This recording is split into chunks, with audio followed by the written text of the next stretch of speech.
Hey guys, I forgot to mention something about Junkyard Wars and where it all stemmed from. These box of cars here I bought a little while ago, hoping to race all these, and most of them really just ended up being junk. And so then I thought, oh, what am I going to do with them? So that's why I thought, oh, you know, maybe some kind of junkyard thing.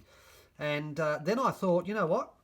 Maybe we could resurrect, you know, some old cars like this, and you know, paint them up and put different wheels on and whatever, and call it Junkyard Wars. And so that's kind of where the whole thing stemmed from, was this bunch of cars here. Now you got to think of Junkyard Wars as like a Mad Max type themed thing.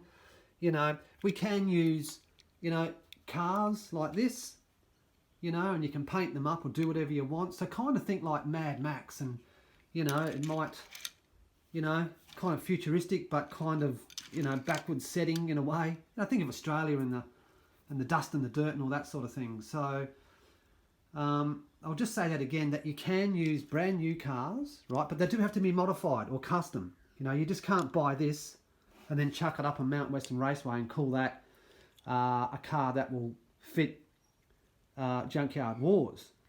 You can get a car like this, but just modify it. Even if you put another lick of paint on there, or just something, you know what I mean? You know, some people might go really full on with some other cars. I don't know. Just have a look. You know, you might have an old Ute, and you might be able to fix it up and get it to race. You know, something like that. So just that's what Junkyard Wars is all about. It's just about taking either something new or something old, and you know, sort of getting it to fit on into the format of Junkyard Wars. So yeah, anyway, there we go. Sorry about that, I forgot to mention that in the last video. So I will catch you guys later.